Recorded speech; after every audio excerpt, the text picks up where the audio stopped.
Hey everyone, welcome back. Today I want to talk about a very favorite topic of mine, which is EV charging stations, and we're gonna rank who the biggest to the smallest. And I asked ChatGPT here. I said, what is the largest DC fast charging station in America? And obviously, no surprise, Tesla, because they've been at the forefront of building these native charging stations for our Tesla cars, and unknowingly they became the standard. We'll look at some pictures and some charging stats, and they became sort of standard plug called NACS. The second largest one is called Electrify America, which was born from the Volkswagen diesel scandal, where they took money from, I think, inflating the numbers or the miles, and there was fraud involved, and they essentially they had to pay like $1 million, and the government said, I want you to build out a charging network that we need in America for EVs. So that's Electrify America. EVgo is another one. It's the third largest one, and ChargePoint and Blink. And then some other smaller ones like Rivian, Mercedes, and Iona. And I want to talk a little bit about why it's important, because I feel like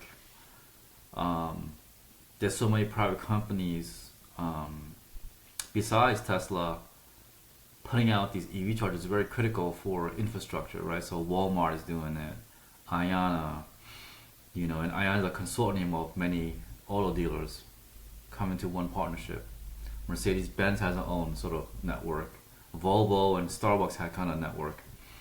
So numerous companies are coming because they're building EVs and they see that's the future, and they want to electrify the roads in America and abroad, so that the experience will be seamless, sort of like ubiquitous to like gas stations. Okay, and I want to show you Iona, because Iona is a pretty interesting model.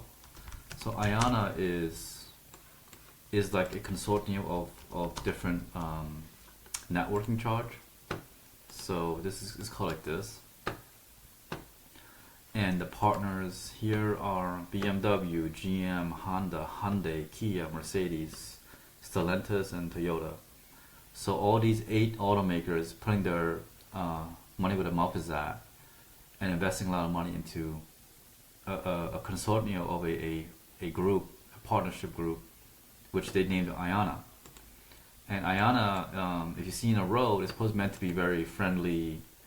You're supposed to coverage where you need it, reliability like Tesla, and amenities you crave. So this is an example. I think this is in North Carolina, and you come in, it's how it looks like. And it's very clearly labeled. If you drive a non-Tesla, normally it's CCS. Okay, you drive a Kia, Hyundai, whatever it is, unless the new car is updated for the NACS Tesla standard.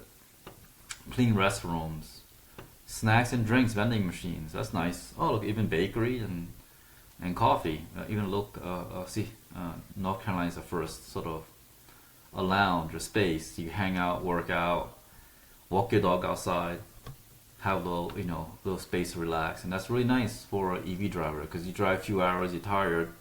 Hey, you want a place to relax, coffee. Maybe you want to do some work on a laptop or something. This is what Ion is about. Okay. It's similar to what Tesla's doing. I've been to Tesla. So if you look at Tesla Oasis in California, EV charger, it's a very massive charging with a solar canopy, and it's pretty impressive. I mean, this is very, very impressive for a Tesla. So it looks something like this. This is like using the harness of sun power, like I talked about in the last video.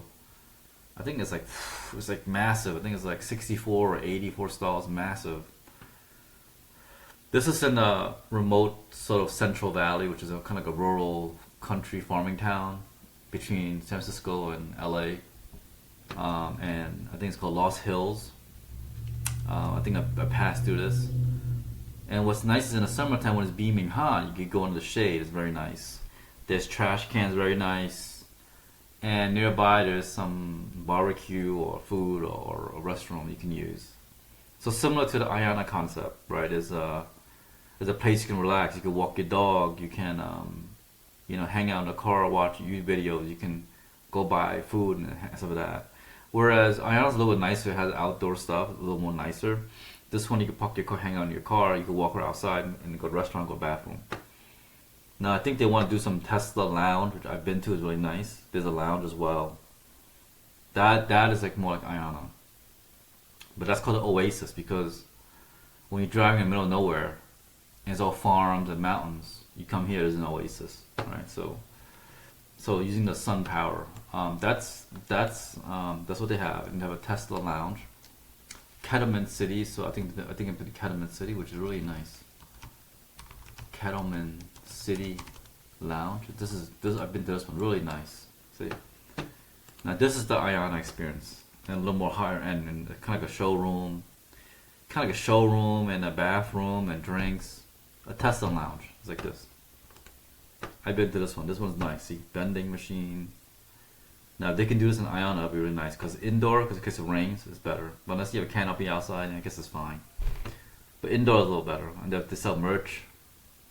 And very, very nice. Very beautiful place. Now you can sit down, relax, to do work. This is nice.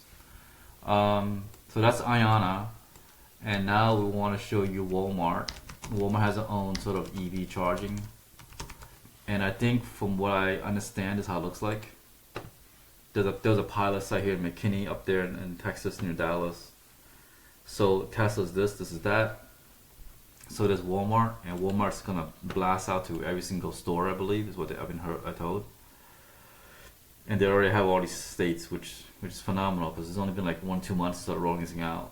And some places like very rural, like in Oklahoma, they started popping it out here, like this little McAllister, which is, we definitely need that for a long time.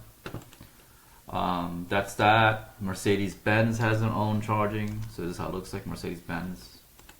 I can show you the image here. So these are the Mercedes-Benz. Looks like that.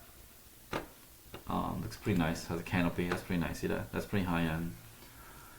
And then I want to show you kind of the West Texas EV road trip. And I want to talk to you about this one because this is a magazine I follow, and I love this magazine. I read it. I get these new articles every single month. And he wanted to test if I drive a non-Tesla from Austin to the remote Big Bend National Park, which is a very remote area of West Texas, mostly desert land. He said, "What we put it to a test, and what would it be to remote Big Bend?" And I recommend you come here one day, check your bucket list if you want to do a road trip. And basically what he found out was that it was pretty good. And I can kind of show you the different type of chargers. So this is, if you have a Tesla, you know what this is. This is a Tesla regular charger plug-in. This is a legacy for Nissan Leaf, some older models, which is going to phase out. So you only have two main ones, CCS, combo charging system, and this one. So most non-Tesla use this. Now some new ones will move to this because that's a new standard, like Lucid Gravity and some other models. And this will be fading out later on too, ultimately, because it's the standard now, the only one standard. So, and if you stay at like a restaurant, hotel, or shopping, you might see this. You need an adapter if you need to use this. And this is the Tesla. So like unlike gas stations, they're not always full stop services. So Electrify America has some charge on the outskirts, Eco Lodge, and the charge only for restrooms. So when you go to these places, sometimes it just has a charging, but if you need to use a bathroom, it may not let you because it's for the hotel. But sometimes I went to like Holiday Inn and you just go in and no one really says anything. So that's Holiday Inn. And so this is how it looks like. He drove to this beautiful remote area. If you're an outdoorsy guy, you like watching the stars, I recommend you check it out. Plan ahead and use some apps he's recommending. Especially driving a non-Tesla, because you need to think about, where's the plug, is it reliable, and stuff like that. So this is how he plugs it in, and this is how he drove. And he said the EV exceeded my expectations, so that's good news. And here's the beautiful night shot. He took the stars. So it's an international dark sky. So if you want to see the stars and you're into astrology, then come hang out here, camp, do some car camping, van camping in your EV, and I think you enjoy it. I think you can make a marshmallow toast in a campfire, really nice, and you can charge at nighttime and get the numbers. So here's what it is. It's 30 minutes for him, which is, in a Tesla's a little faster. I think 20-30 minutes. He spent this much money, this many EV stations, but Tesla's most reliable. And you can use PlugShare, which is a app that I like to use a lot. But if you drive a Tesla, you know that you put in navigation, it shows you all the Tesla chargers, so you don't really need that. But if you want to find like a little small charger or somewhere else that's off the beaten path, you may want to use PlugShare. A better route plan, I heard, is really good. I never used it before. Payment apps. So that's kind of his trip. He did it. I know a lot of people done EVs, even the Hyundai, Kia to Arctic Circle. Tesla certainly did it. So you can go anywhere as long as it has a plug. So RV outlets, 240 amps. You just gotta bring the right adapter and the right cords, and you're fine. So that's kind of what I want to let you about that. And then what happens is now Tesla has a business program that you can actually buy the chargers and name it yourself. So it's interesting. So owned by you, managed by Tesla. That's a very interesting concept because I like this idea because it's very reliable, because Tesla manages it all the time. So some companies like Wawa, which is like a 7-Eleven in the East Coast, Francis Energy in Oklahoma is started doing this. So now I hope everyone does this so that you have your reliable charging, and then Tesla will maintain it. And also, if you have a Tesla in a car, it can route it to that if you like. But just know that somebody that is owned by an outside party will charge a little more money. But if you're in a remote area or nowhere else, and that's the nearest one, then yes, you should go and experience that charger. It might cost you more money, but it's okay. So they have a lot of chargers, uptime, 6 million on the road.